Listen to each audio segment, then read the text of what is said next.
Olá, meu amigo e minha amiga, tudo bem com você? Este é o programa Teólogos. Aqui nós estudamos a Palavra de Deus, com tempo, com calma e com profundidade, para compreender o texto bíblico, mas acima de tudo, para fazer melhor a vontade do nosso Pai Celestial. Você pode conferir os nossos convidados, temas e algumas curiosidades nos endereços que aparecem aí na sua tela. Se você quer se aprofundar no estudo deste tema que vamos apresentar hoje e de outros, você pode entrar em contato com a Novo Tempo ou você pode conferir no site biblia.com.br. Você receberá estudo bíblico impresso ou você poderá fazer o estudo bíblico online nesse endereço que eu mencionei, biblia.com.br. Um tema essencial da Bíblia é o santuário. Em Hebreus capítulo 8, versículos 1 e 2, nós lemos: Ora, o essencial das coisas que temos dito é que possuímos tal sumo sacerdote que se assentou à destra do trono da majestade nos céus, como ministro do santuário e do verdadeiro tabernáculo, que o Senhor erigiu, não o homem. Quando se trata do santuário, alguns questionam a natureza do santuário e perguntam: será que realmente existe um santuário celestial? À luz de Hebreus capítulo 8, versículos 1 a 13, no programa de hoje vamos tirar lições do santuário celestial. Está começando o programa Teólogos.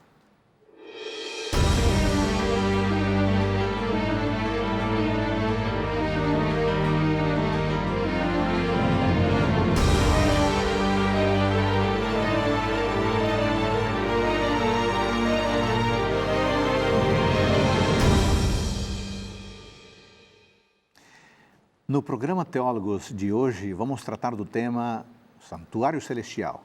E o nosso texto bíblico é Hebreus capítulo 8, versículos 1 a 13. Eu peço que você tenha a Bíblia em suas mãos. Nós estaremos usando aqui a versão Almeida Revista Atualizada. Você tem Bíblia em mãos? Tome uma Bíblia, tome um caderno, uma caneta, para você anotar algumas ideias e conceitos importantes que vamos discutir, analisar nesta oportunidade. Como o tema é importante e essencial para a compreensão de outros temas da Palavra de Deus, eu tenho hoje dois convidados especiais. Eu quero apresentar primeiramente o professor Carlos Flávio Teixeira. Tudo bem, Carlos? Tudo bem. Muito obrigado por aceitar o convite.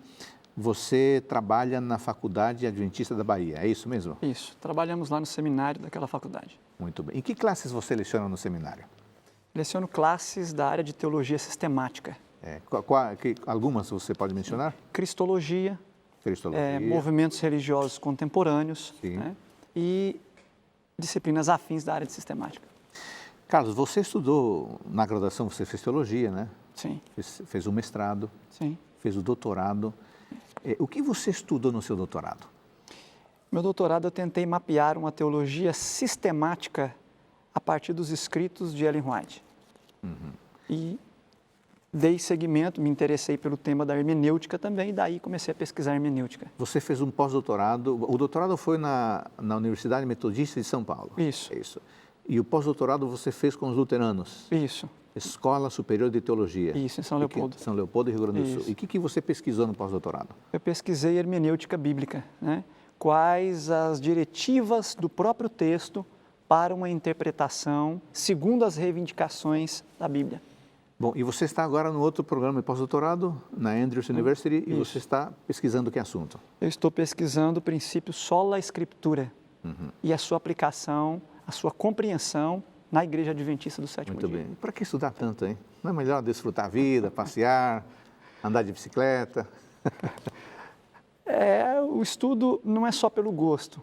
É o interesse em aprender mais e poder, de alguma forma, contribuir para a edificação do reino de Deus. Obviamente, para formar pastores com seriedade, é necessário estudar com profundidade o texto. Muito obrigado por estar conosco, Carlos Flávio.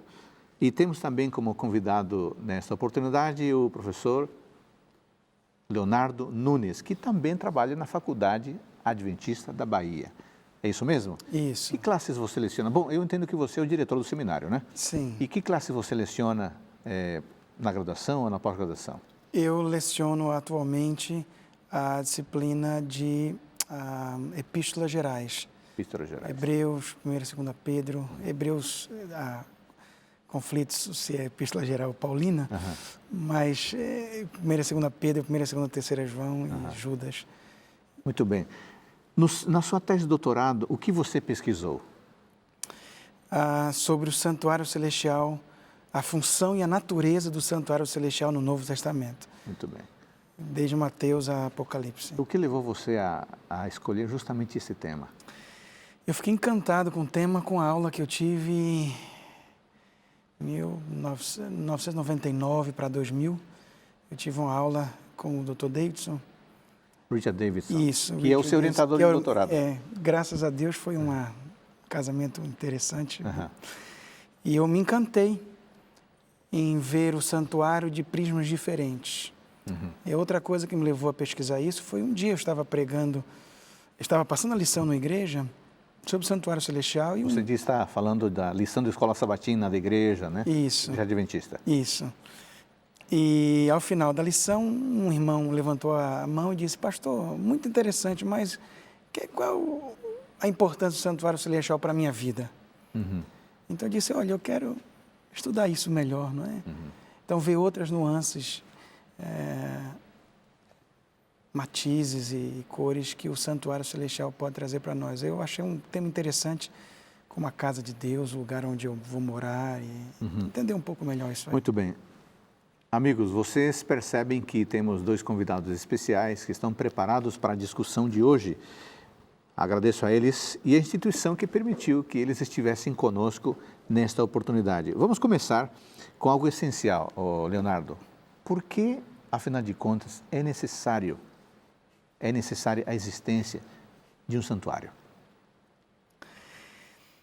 Eu não sei se é a pergunta, eu dizer assim, por que é necessário um santuário? Eu sei que o santuário existe e como centro do universo, então não é eu ver a necessidade do santuário, mas ele já existe e o que ele faz por mim.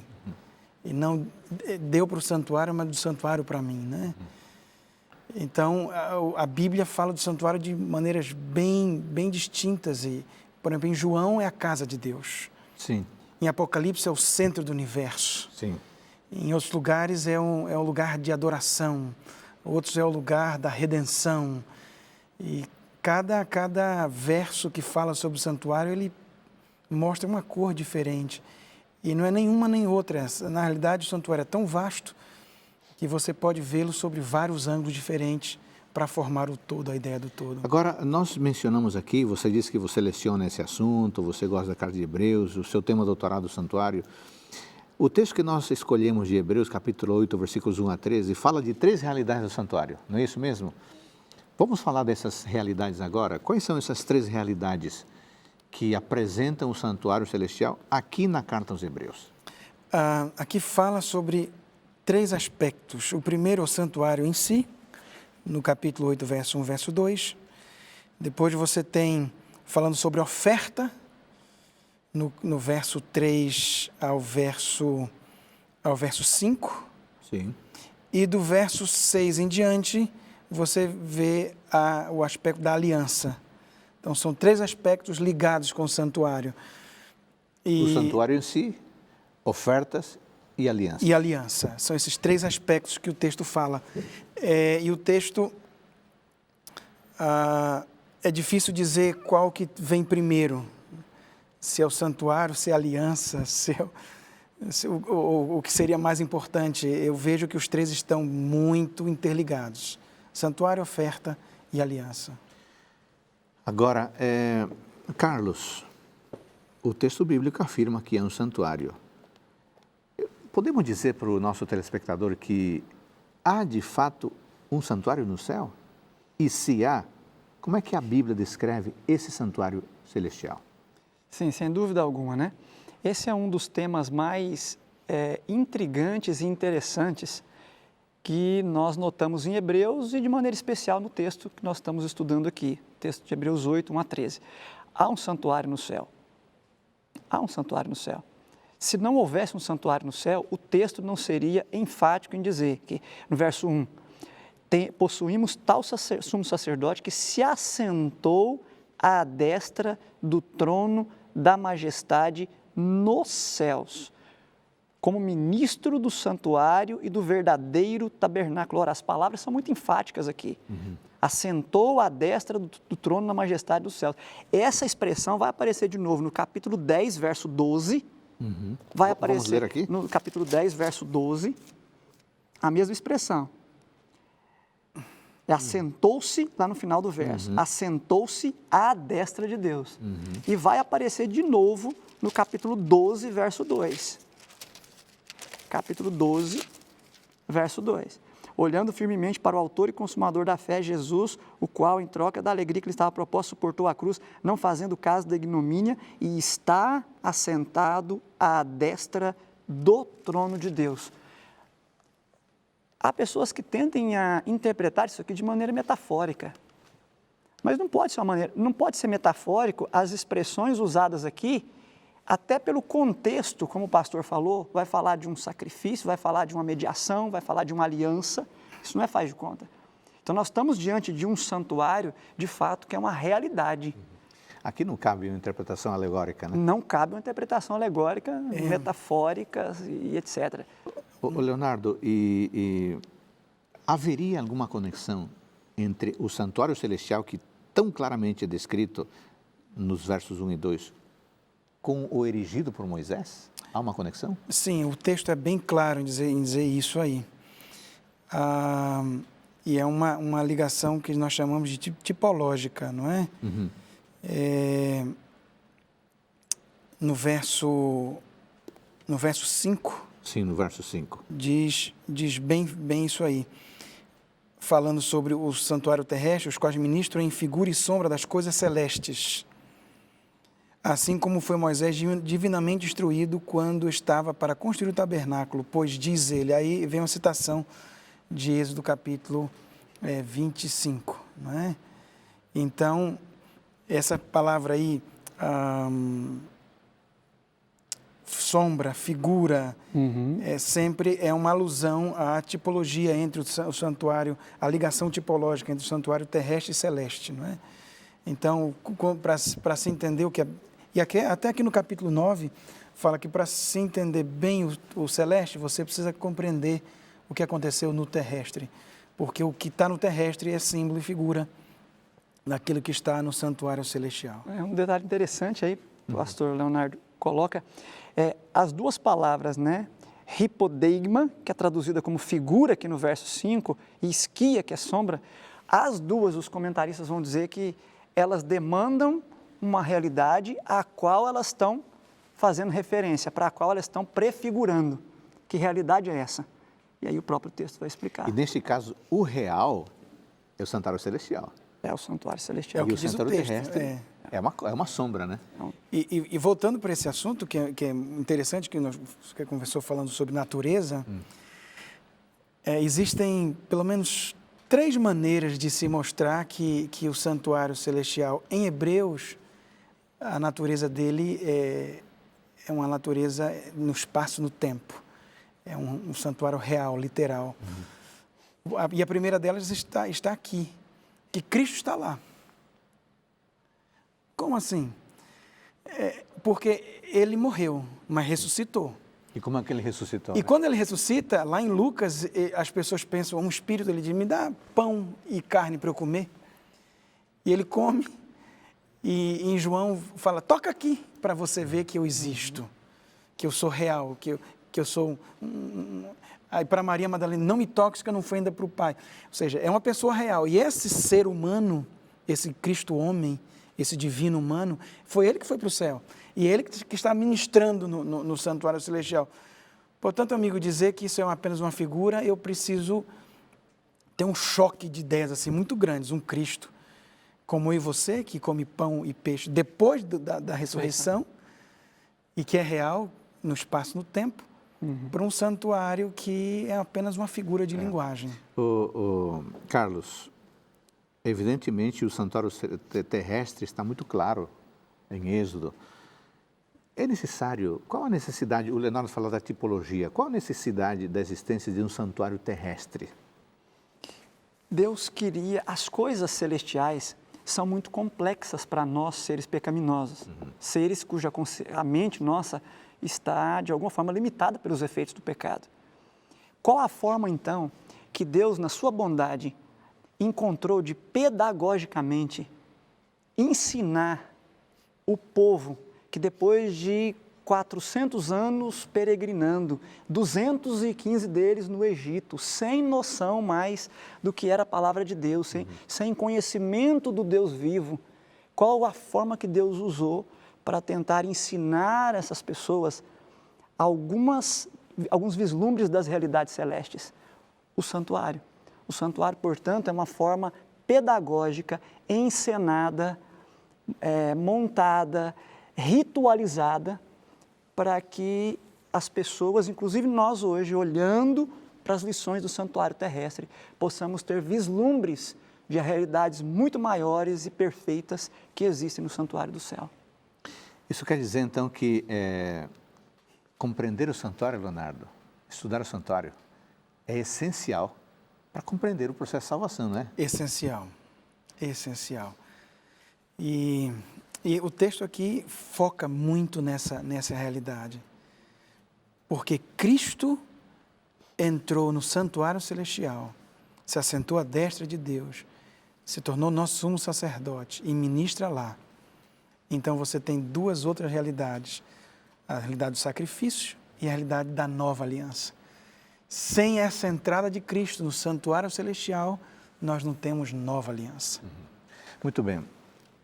Eu queria dizer para o nosso amigo telespectador que a compreensão da doutrina do santuário é mais do que uma compreensão de um tema. Na verdade, é essencial para definirmos a compreensão e a experiência do processo da salvação. Eu queria que você tivesse a sua Bíblia em mãos, seu caderno de notas, porque no próximo bloco vamos tratar sobre o ministério de Cristo no santuário celestial. Voltamos em instantes.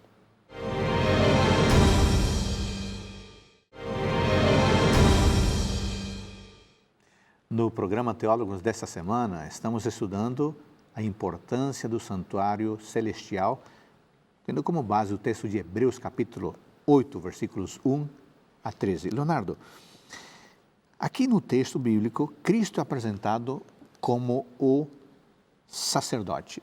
Qual a conexão que nós podemos estabelecer, melhor, qual a descrição que a Bíblia faz do sumo sacerdócio?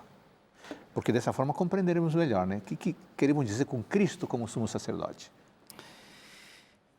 Esse verso, capítulo 8, verso 1, ele apresenta Cristo como duas coisas. Sim. Como sumo sacerdote e como rei. Porque ele é o sumo sacerdote que se assenta no trono. Como majestade, né? Como majestade. Ele é um sumo sacerdote que se assenta no trono. Essa é uma citação de Salmo, capítulo 110, verso 1 e verso 4. Coloca essas duas realidades aí. E aqui ele apresenta Cristo nesse momento. E no momento, não apenas quando ele já exerce o ministério, mas no momento em que ele vai exercer, que nós chamamos de inauguração. O momento em que ele se assenta como rei e sumo sacerdote. E essa realidade dele como sumo sacerdote, como rei, sim, é que no livro de Hebreus, todo o restante da salvação está dependente desse evento. Não mais olhar para o sumo sacerdote terrestre, mas agora nós precisamos olhar para o sumo sacerdote celestial, Jesus Cristo, que com ele se inauguram todas as promessas do Antigo Testamento, agora podem ser reais, porque Cristo Jesus não está mais apenas entre nós em figura humana, mas ele está agora no céu, no santuário celestial, intercedendo por nós e fazendo uma série de outras coisas. Ou seja, essa inauguração é que me garante todas as outras bênçãos. E aqui em Hebreus, capítulo 8, nós temos uma delas, né, que é a nova aliança.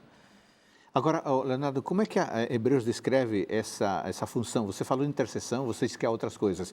Que outros aspectos são fundamentais no trabalho do sumo sacerdócio de Cristo? De Cristo, por exemplo, no capítulo 4.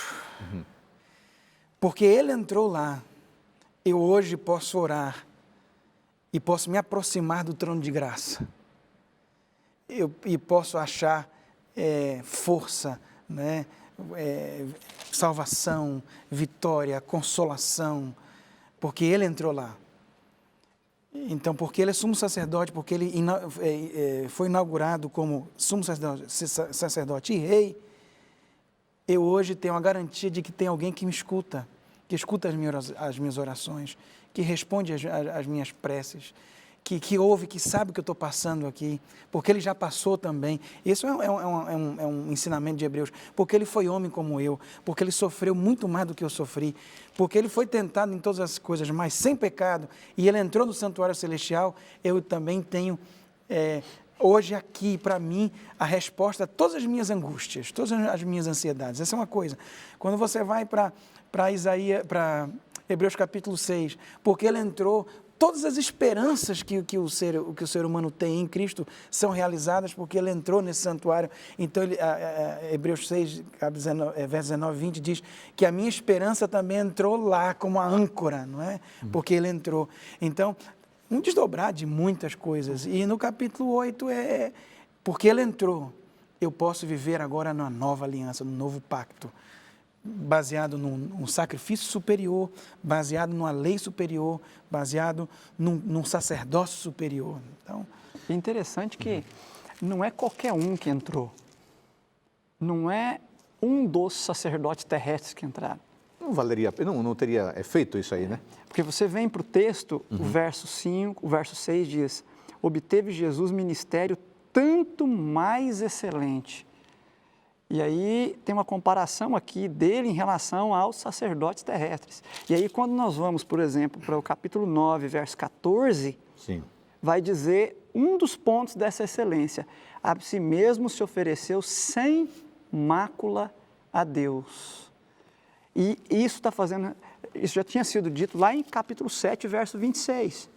Com efeito nos convinha um sumo sacerdote como esse, santo, inculpável, sem mácula, separado dos pecadores e feito mais alto que os céus. Quer dizer, não é simplesmente um sacerdote terrestre.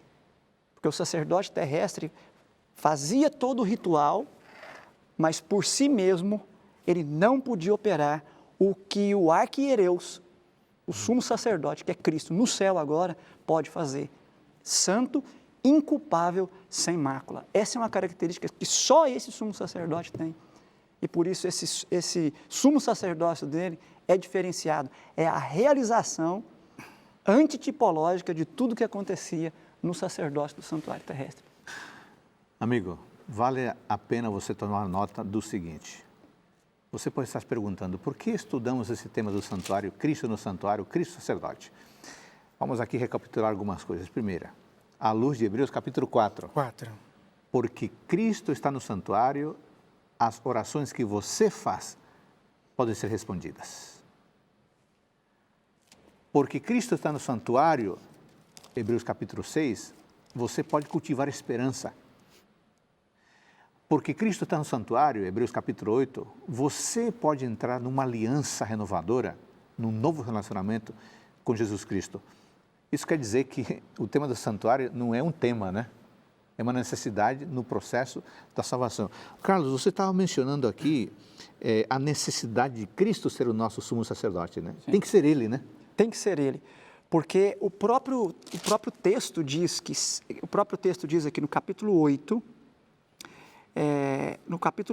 no verso 6, obteve Jesus ministério tanto mais excelente, quanto é ele também mediador de superior aliança, instituída com base em superiores promessas. Ou seja, nós precisamos de um sumo sacerdote imaculado. Por quê? Porque ao mesmo tempo que ele é o antítipo do sumo sacerdócio perfeito, ele é também a oferta perfeita. Ele se oferece como oferta perfeita.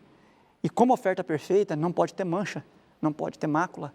Então, aquilo que só Ele pode fazer, ao entrar na presença de Cristo como sumo sacerdote celestial, e ao se apresentar como a oferta perfeita, nenhum outro sacerdote terrestre poderia intentar. Carlos, vamos falar com o nosso telespectador, sabe por quê? Porque é possível que alguns pensem que eles podem ser representados por um outro ser humano. Eles podem ter a mediação de outro sacerdote, de uma autoridade espiritual. Isso não é possível à luz de Hebreus capítulo 8. De forma nenhuma.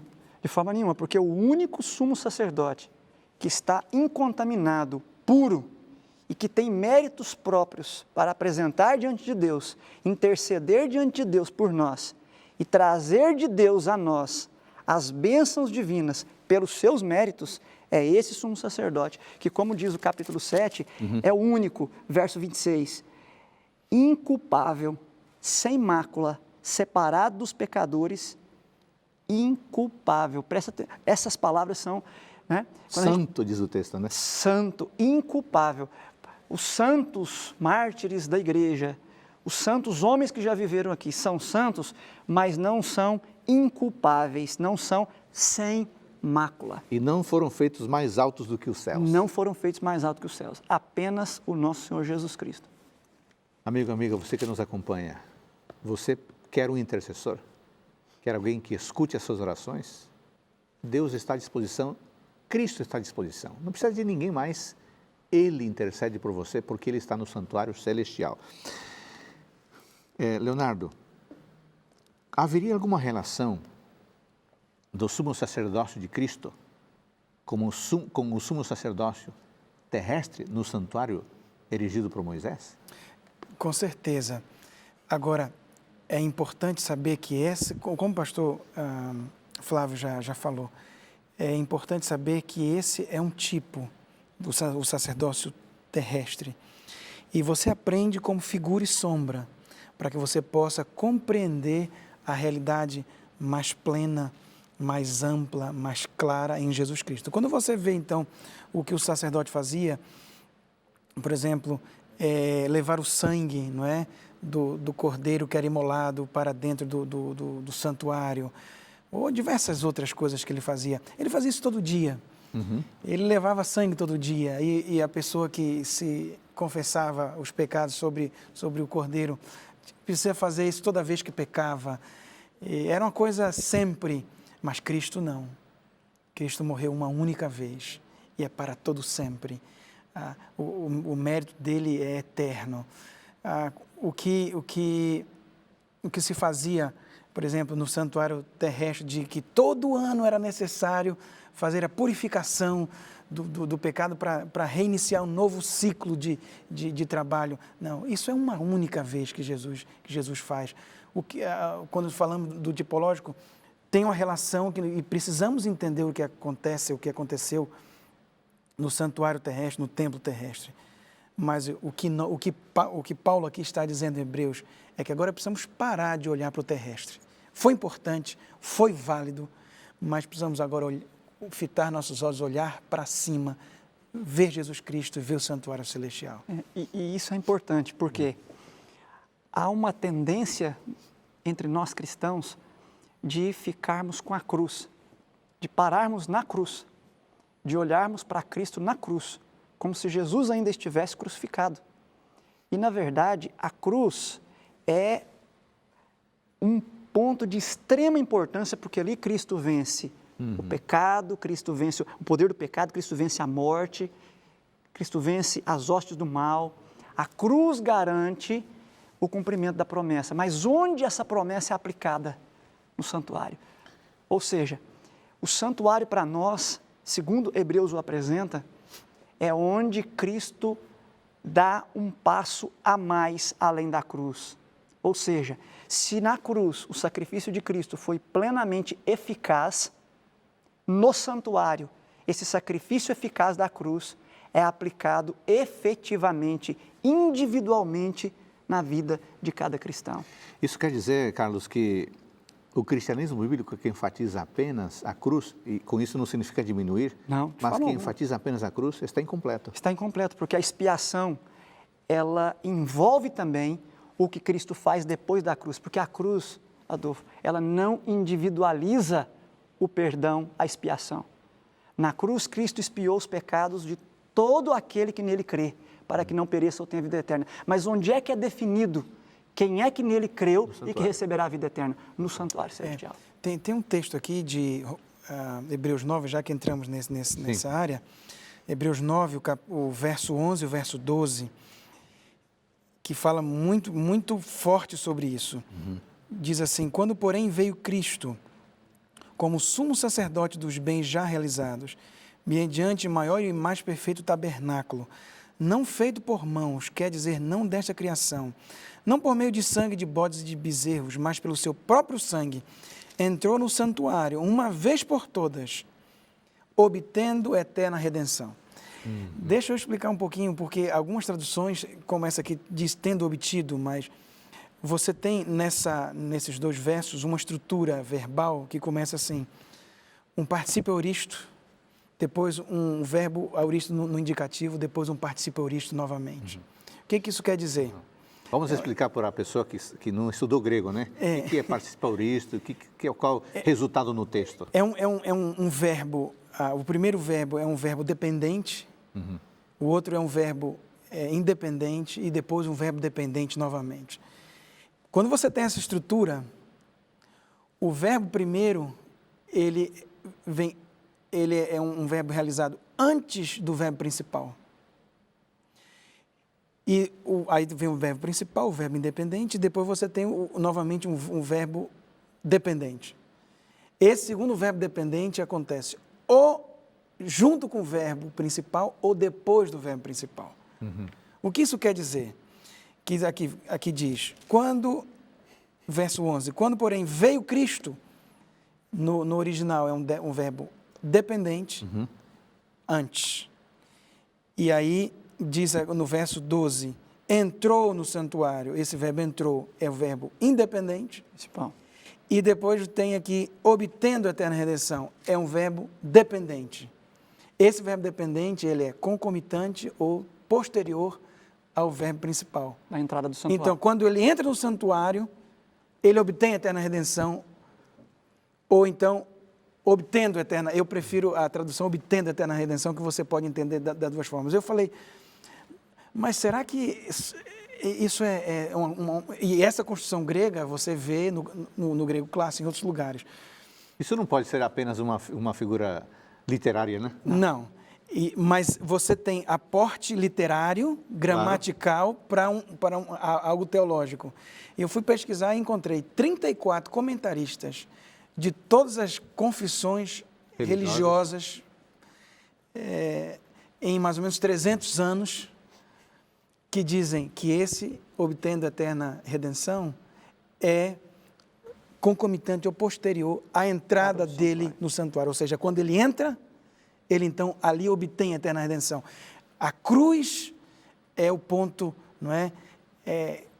Lindo, maravilhoso, o perdão completo para as pessoas, mas a redenção só obtida, o processo inteiro, quando ele entra. Se ele morre, mas não entra, ou se ele entra, mas não morre na cruz... Não se obtém redenção. Não. Então, o completo é isso. E de onde se tira isso? Não é invenção aqui de Hebreus. É porque lá no Antigo Testamento, havia a sua pergunta inicial, o que eu posso aprender do sacerdote, do sumo sacerdote? É que quando o pecador coloca a mão sobre o cordeirinho, ele sai de lá perdoado.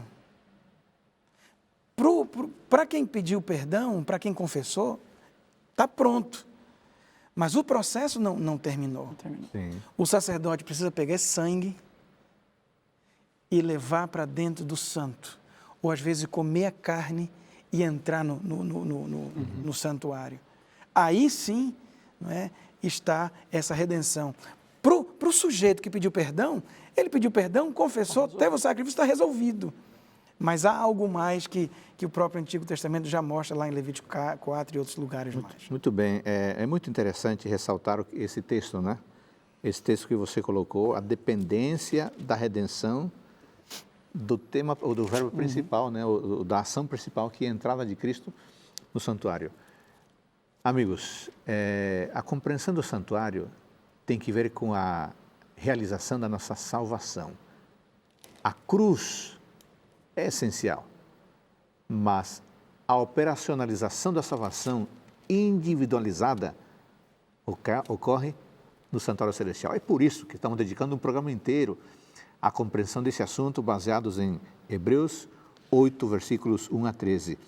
No último bloco, o próximo, vamos falar sobre a aliança superior, que é resultado do trabalho de Cristo no Santuário Celestial.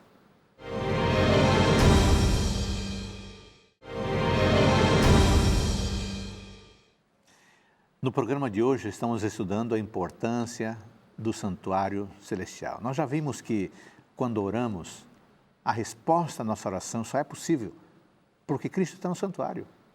Hebreus capítulo 4. A esperança que cultivamos só é possível porque Cristo está no santuário. Hebreus capítulo 6.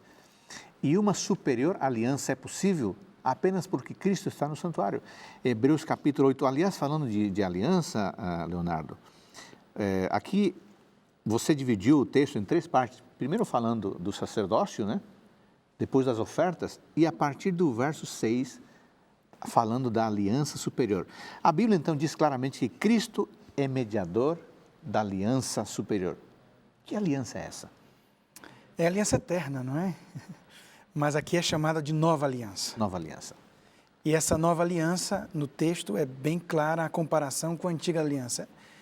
É até muito óbvio dizer, mas às vezes é necessário, né?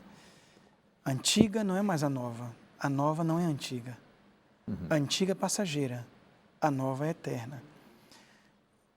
Na nova aliança eu tenho um mediador superior, eu tenho um sacrifício superior, eu tenho uma lei superior,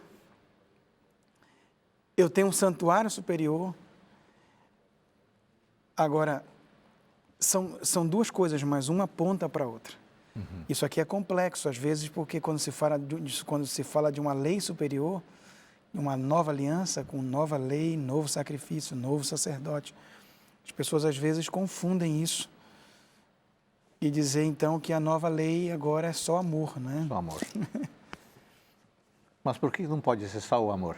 Porque o texto diz... Primeiro, o que é importante é ver que o texto cita Jeremias, mostrando que o próprio Antigo Testamento diz e profetiza que viria uma nova aliança e que a antiga aliança ficaria obsoleta. Ou seja, foi uma aliança lá com Moisés feita com prazo de validade. Claro. Então, é profetizado, é bíblico. Mas por quê? Que lei é essa? O próprio Deus diz, aqui no próprio texto, né? O Espírito Santo, deixa eu voltar aqui, no verso 8 em diante. Pode ler, por favor. E de fato, repreendendo-os, diz, eis aí vem dias, diz o Senhor, e firmarei nova aliança com a casa de Israel, com a casa de Judá. Uma coisa interessante é que o nova aí não é novo como bebê, mas é um novo como alguém, o kainós, alguém refeito novo, ou seja, é uma coisa nova, mas que é eterna, que já existe, né? Não é um novo neós, recém-feito. Então, mas tem a profecia dessa nova aliança. O Senhor diz isso, que vai fazer com a casa de Israel e com a casa de Judá. Não segundo a aliança que fiz com os pais, no dia em que os tomei pela mão para os conduzir até fora da terra do Egito. Pois eles não continuaram na minha aliança, e eu não atentei para eles, diz o Senhor. Porque esta é a aliança que firmarei com a casa de Israel depois daqueles dias. Diz o Senhor, na sua mente imprimirei as minhas leis, também no seu coração as inscreverei. Eu serei o seu povo, eu serei o seu Deus, e eles serão o meu povo. Então, é a lei de Deus, mas não em tábua de pedra, mas agora no coração e na mente. E interessante nós notarmos que o problema não estava necessariamente com aquele que oferece a aliança, que é o mesmo. O mesmo que oferece a aliança aqui é o que ofereceu a aliança lá. O problema não estava com as promessas, porque as promessas contidas na nova aliança já estavam presentes, como foi dito aí no livro de Jeremias, capítulo 31, nos versos 31 a 34, que é citado aqui pelo autor de Hebreus. Onde é que estava o problema, então? O pastor Léo leu aí o texto do verso 9. Eles não continuaram na minha aliança. Ou seja, Israel não se apropriou das promessas que Deus tinha oferecido lá, que eram promessas de viver em obediência pela fé no sumo sacerdócio. Eles não se apropriaram dessa aliança, por isso ela se torna obsoleta e ela agora será cumprida como uma nova aliança. Por quê? Porque aquele que prometeu, ele próprio agora inscreve as leis no coração do seu povo. Quer dizer, aquela pessoa que está pensando que a nova aliança prescinde da lei, pode esquecer, porque isso não faz sentido, né? É o mesmo que alguém achar que depois de ter sido pego em transgressão de uma lei de trânsito e ser multado e não ter dinheiro para pagar e alguém vai lhe confiscar a carteira de motorista, alguém vai lá e paga a sua multa e você continua achando, bom, então agora que pagaram a minha multa, eu não tenho mais que me sujeitar em definitivo à lei de trânsito, eu posso sair por aí transgredindo. Se aquele que fez a promessa é o mesmo, se a aliança, como o pastor Leonardo disse, é eterna, se é o evangelho eterno que está sendo pregado aqui, não pode deixar a lei de lado. Eles são salvos na nova aliança para, pela fé, se apropriarem das promessas e viverem em obediência. Leonardo, então ficou muito claro que a necessidade do santuário celestial, do sacerdócio de Cristo, as leis em nosso coração, mas não mais em tábuas. A partir dessa compreensão do sacerdócio de Cristo, da nova aliança, que impacto traz isso para a minha vida hoje?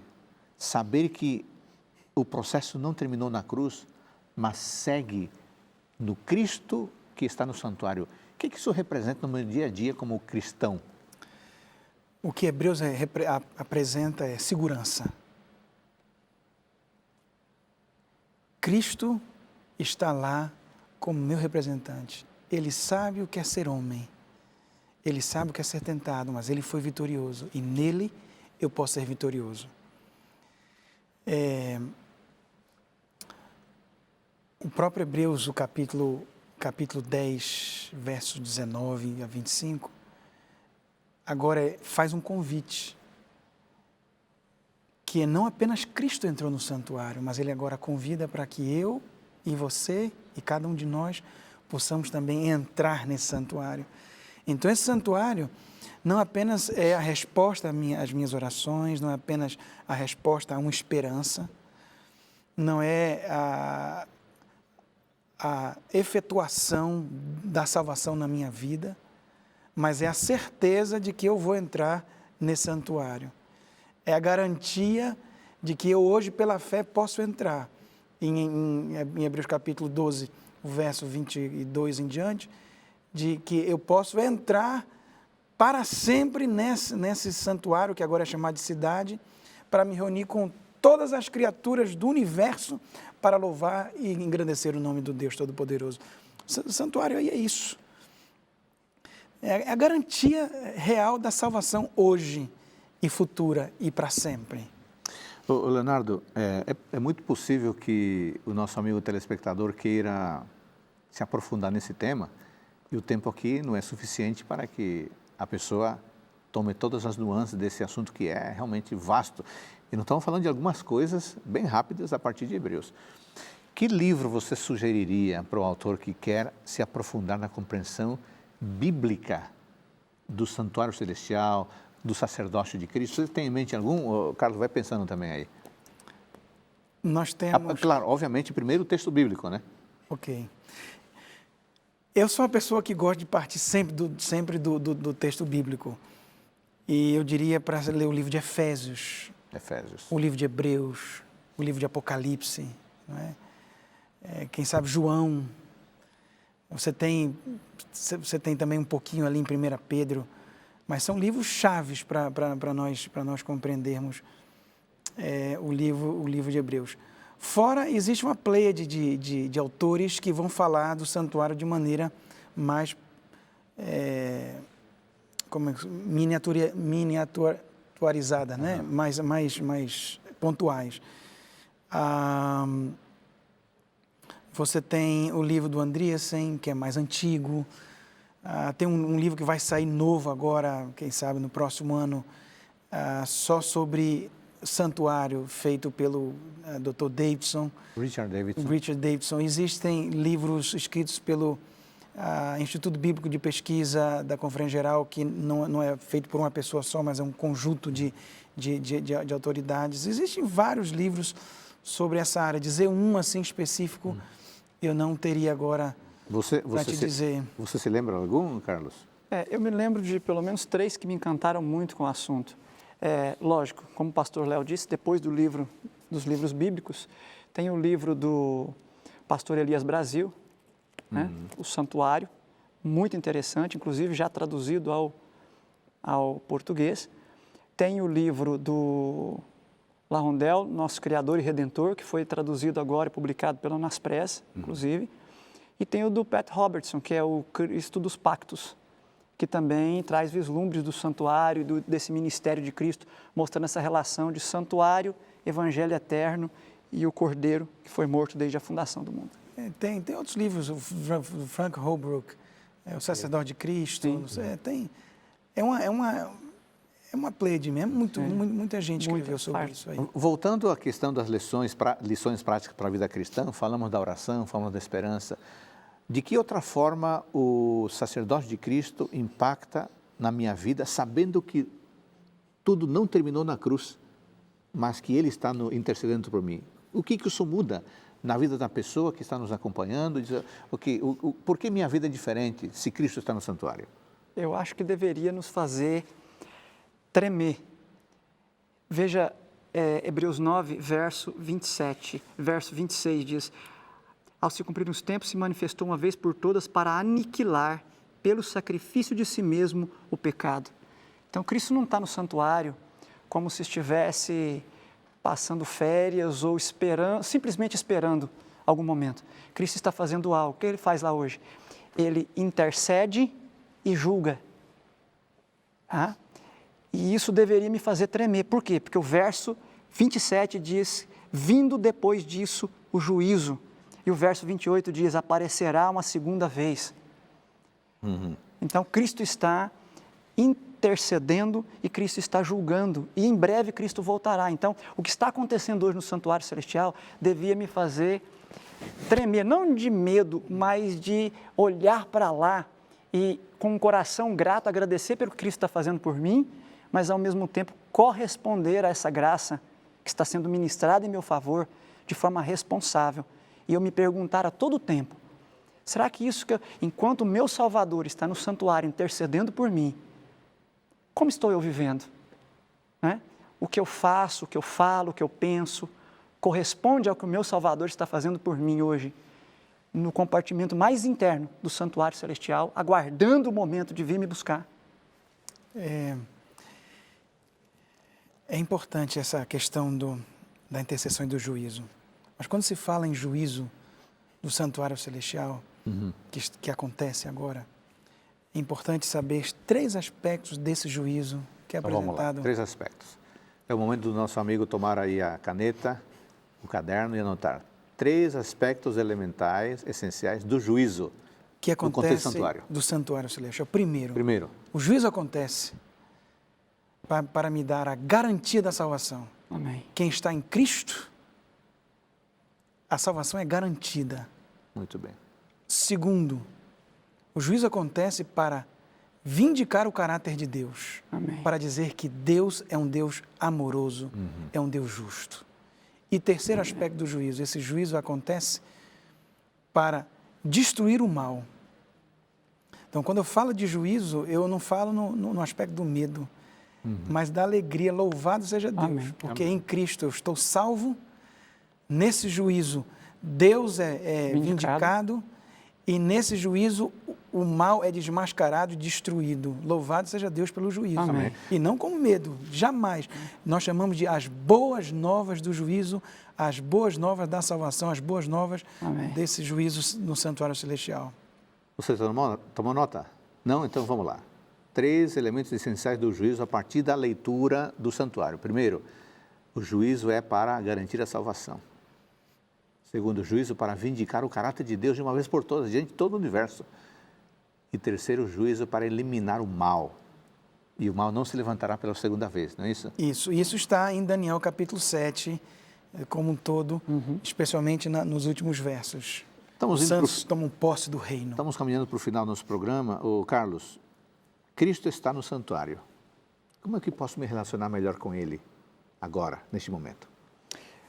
Bom, aí nós temos uma pergunta interessante essa, porque o livro de Hebreus é uma epístola. E como a natureza de uma epístola é de uma carta de alguém amoroso, interessado em um grupo de pessoas, querendo levar o conhecimento que tem aplicação prática para a vida dessas pessoas. E hoje, aplicando isso para nós, como viver enquanto Cristo está no santuário celestial? Isso. Bom, primeiro, eu acho que uma primeira grande lição de Hebreus, eu preciso entender melhor a Deus, a Cristo e o seu ministério. E como fazer isso? Eu diria estudar a Bíblia, passar mais tempo com a Escritura Sagrada, entender melhor tudo isso aqui que está acontecendo, que é por amor da raça humana, isso me inclui. Segundo, oração. Orar, acho que o nosso telespectador de Bíblia aberta, de coração aberto, em oração, vai receber de Deus vislumbres tremendos dessa realidade que está hoje acontecendo no santuário celestial. E terceiro, compartilhar essas boas notícias, essa verdade ímpar do ministério de Cristo, do sumo sacerdócio de Cristo no santuário celeste, compartilhar com outras pessoas. Muito bem. Você tomou nota aí, amigo? Não tomou nota? Então vou lembrar para você. Primeiro aspecto, precisamos compreender melhor o tema, lendo os textos bíblicos. Em segundo lugar, precisamos orar para que Deus nos comunique ao coração, à mente, aquilo que Ele quer que nós saibamos sobre este assunto. Em terceiro lugar, apropriando-nos de tudo isso, compartilhar com os outros nisso. Isso aí. Para que outros desfrutem também do elemento da salvação que Cristo está oferecendo a cada um de nós. Amigos, há muita coisa a ser dita ainda, mas o nosso tempo acabou. Muito obrigado, Leonardo, por seu tempo conosco. Muito obrigado, Carlos. Querido amigo, querida amiga que nos acompanha. No programa de hoje, estudamos a importância do santuário celestial. Nós compreendemos que Cristo intercede por nós agora.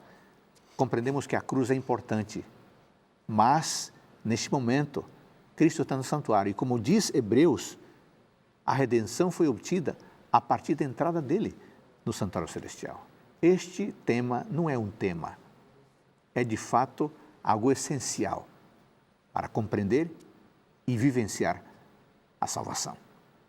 Nós oramos para que você compreenda isto e para que você viva e aproveite a intercessão de Cristo, não de um ser humano, de Cristo, por você e por mim no santuário celestial. Que Deus abençoe você e nos encontramos no próximo programa Teólogos.